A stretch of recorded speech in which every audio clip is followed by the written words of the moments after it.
Hello everyone, how are you all. वैदिक शिक्षा के सेगमेंट में आज हम डिस्कस करेंगे जज और मजिस्ट्रेट, इन दोनों में क्या डिफरेंस होता है। तो इस बारे में भी लगातार मुझे प्रश्न मिल रहे हैं कि सर जज और मजिस्ट्रेट, न्यायाधीश और दंडाधिकारी में क्या डिफरेंस है, बताइए। तो आज मैं बताने वाला हूं जज और मजिस्ट्रेट में क्या डिफरेंस है। तो ध्यान से सुनिएगा ये लेक्चर, और अभी तक अगर आपने इस चैनल को सब्सक्राइब नहीं किया है तो पहले सब्सक्राइब कर लीजिए और सुनिए इस लेक्चर को ध्यान से। तो जज और मजिस्ट्रेट दो तरह के मामले होते हैं, एक होता है सिविल मामला, एक होता है दांडिक मामला। सिविल मामले को हिंदी में कहते हैं व्यवहार विधि, व्यवहार मामले। सिविल केसेस इंग्लिश में, हिंदी में व्यवहार मामले, और उर्दू में दीवानी मामले। जो क्रिमिनल केसेस हैं उसे हिंदी में कहते हैं दांडिक मामले और उर्दू में कहते हैं फौजदारी मामले। तो सिविल प्रकृति के मामले क्या होते हैं या सिविल मामले क्या होते हैं, इनकी जानकारी मिलती है CPC 1908 के सेक्शन 9 में। तो सिविल मामले कौन से हैं? ऐसे मामले जिसमें अधिकार, अनुतोष या क्षतिपूर्ति की मांग की गई है। दांडिक मामले कौन से होते हैं? ऐसे मामले जिसमें अपराध के लिए प्रावधान है और दंड की मांग की गई है।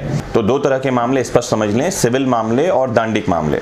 तो सिविल मामले और दांडिक मामले का एग्जाम्पल दे दूं कि कुछ मामले तो दोनों ही प्रकृति के भी होते हैं। जैसे एग्जाम्पल के लिए, अगर आपके घर पे किसी ने कब्जा कर लिया है, आपकी जमीन पर किसी ने कब्जा कर लिया है, तो आप सिविल वाद ला सकते हैं, सिविल केस ला सकते हैं और कोर्ट से डिमांड कर सकते हैं कि घर खाली करवाया जाए।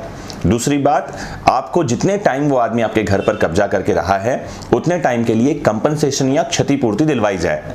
एक तो हुआ सिविल मामला जहां आपने मांग क्या की, अधिकार की कि घर पर आपका कब्जा हो, और दूसरा क्षतिपूर्ति या कंपनसेशन की कि जितने टाइम वो कब्जे पर रहा है उतने समय के लिए आपको एक निश्चित रकम दिलवाई जाए। दूसरा तरीका है कि आप इस मामले को क्रिमिनल कोर्ट में ले जाएं, जहां पर आप मांग करें कि आपके घर पर कब्जा करने के लिए उसे जेल में डाला जाए, सजा दिलवाई जाए। तो दो तरह के अलग अलग मामले हैं। अगर आपने अधिकार या अनुतोष की मांग की है तो ये सिविल मामला है, और इसकी सुनवाई जो कोई भी करेगा उसे कहेंगे जज, सिविल जज, व्यवहार न्यायाधीश। लेकिन वहीं आपने अगर दंड की मांग की है तो जो कोई इस मामले को सुनेगा उसे कहेंगे दंडाधिकारी, मजिस्ट्रेट। इतना ही डिफरेंस है आपकी जानकारी के लिए। कुछ मामले स्पेशली सिविल नेचर के होते हैं, जैसे कॉपीराइट के मामले, पेटेंट वाले मामले, ट्रेडमार्क के मामले, ये प्योर सिविल मामले हैं। लेकिन जैसे मैंने बताया, कुछ मामले द्वैत प्रकृति के हैं, डुअल नेचर के हैं। आपकी रेमेडी की मांग पर डिपेंड करता है कि वो सिविल में जाएगा या क्रिमिनल में जाएगा।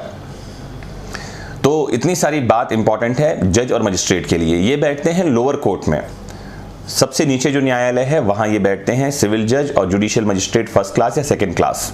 जैसे ही हम ऊपर के न्यायालय में जाते हैं, जो होता है जिला स्तर का न्यायालय, तो वहां पर में अगर सिविल मामला जाता है तो वो जिला न्यायालय में जाता है, डिस्ट्रिक्ट कोर्ट में, और क्रिमिनल मामला जाता है तो वो जाता है सेशन कोर्ट में।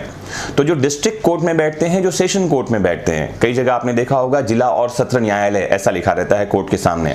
ये जिला न्यायालय वो है जो सिविल मामलों को सुनेगा, और ये सत्र न्यायालय वो है जो क्रिमिनल मामलों को सुनेगा।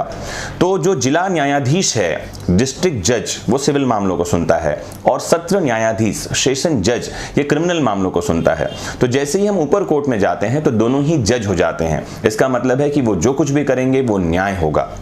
लोअर कोर्ट में जज और मजिस्ट्रेट हैं, ऊपर कोर्ट में दोनों ही जज हैं।